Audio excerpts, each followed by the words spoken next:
ఆచార మహత్వము మహర్షి దయానంద సరస్వతి సత్యార్థ ప్రకాశ గ్రంథము చూడండి.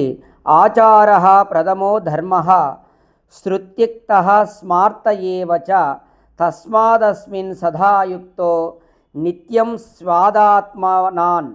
ఇది మనుధర్మశాస్త్రంలో ఉన్నటువంటి శ్లోకం. చూడండి, ఇక్కడ వేదము వేదానుకూలమైనటువంటి స్మృతులలో చెప్పబడినటువంటి ధర్మ కర్మములను ఆచరించుటయే చెప్పుటకు శ్రవణ శ్రావణములకు పఠన పాఠనములకు ఫలము. చూడండి, ఇక్కడ మనం వేదం చదివినాము, లేదు ఋషులు రాసిన గ్రంథాలు చదివినాము, మరి వీటన్నిటినీ చదవడానికి, అలాగే వినడానికి, అలాగే ఇతరులకు ఉపదేశం చేయడానికి, వీటన్నిటికీ ఫలం ఏమిటంటే అందులో చెప్పబడినటువంటి ధర్మకర్మలను ఆచరించడమే. అందుకే మనము గ్రంథాలు చదవాలి. ఊరికే గ్రంథాలు చదివి అక్కడ చెప్పబడినటువంటి ధర్మకర్మలను మీరు ఆచరించకపోతే ఫలము లేదు. ఇప్పుడు మేము కూడా ఇక్కడ ఉపదేశాలు చేసేది, ఇక్కడ చెప్పబడినటువంటి కర్మలను మీరు ఆచరించాలి. ఊరికే విన్నంత మాత్రానే మీకు ఏ ఫలము రాదు. ఇక్కడ మనకు పరమాత్ముడు వేదం ద్వారా ఏం చెప్తున్నాడు, ఋషులు ఏం చెప్తున్నారు, ఆ సందేశాలు మీరు వినాలి. విన్న తర్వాత ఏం చేయాలి, అందులో చెప్పబడినటువంటి కర్మలు ఏంటివి, ఈ ధర్మకర్మలను మీరు యథావిధిగా ఆచరించడమే వాటి యొక్క ఫలితము. శాస్త్ర గ్రంథాల యొక్క ఫలితం ఏమిటంటే ఆ ధర్మకర్మలను మనము ఆచరించాలి, అదే దాని యొక్క ఫలం.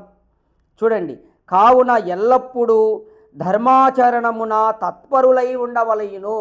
కాబట్టి మీరు అందరూ కూడా సమస్త మానవాళులు ఈ యొక్క శాస్త్రము చెప్పబడినటువంటి విధంగా ధర్మాచరణ పరులు తత్పరులై ఉండాలి ఎల్లప్పుడూ. ఇది ఇక్కడ మనుధర్మశాస్త్రంలో చెప్పబడినటువంటిది.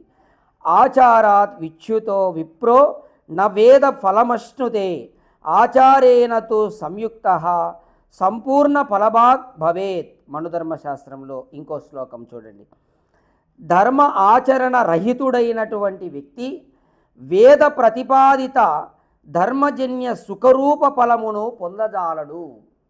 చూడండి, ఇక్కడ ఎవరైతే ఈ ధర్మాచరణ చేయకుండా ఉంటాడో అటువంటి వ్యక్తి వేదములో చెప్పబడినటువంటి ధర్మజన్య సుఖరూప ఫలములను పొందజాలడు. అంటే ఇక్కడ పరమాత్ముడు వేదములో అనేక కర్మలు మనకు చెప్పాడు, ధర్మకర్మలు చెప్పాడు. అటువంటి ధర్మకర్మలను ఎవడైతే ఆచరించాడో అటువంటి ఫలములను వాడు పొందజాలడు. వేదములో చెప్పబడినటువంటి ఆ యొక్క ఫలాలను, ఆ సుఖాలను పొందలేడు. అలాగే విద్యను అభ్యసించి ధర్మమును ఆచరించువాడే సంపూర్ణ సుఖమును పొందగలడు. ఎవరైతే ఈ యొక్క వేద విద్యను తెలుసుకొని ఆర్జించి గ్రహించి ధర్మము ఆచరించువాడే సంపూర్ణ సుఖాలను పొందుతాడు. ఈ వేదమును చదవక, వేద విద్యలు తెలుసుకోక, వేదమును గ్రహించక, ఈ వేదంలో చెప్పబడిన కర్మలు చేయకుండా ఉంటే వాడికి సుఖాలు లేవు. సంపూర్ణ సుఖాలు ఎవరైతే పొందాలనుకుంటారో వారు వేద విద్యను గ్రహించాలి, ఆర్జించాలి.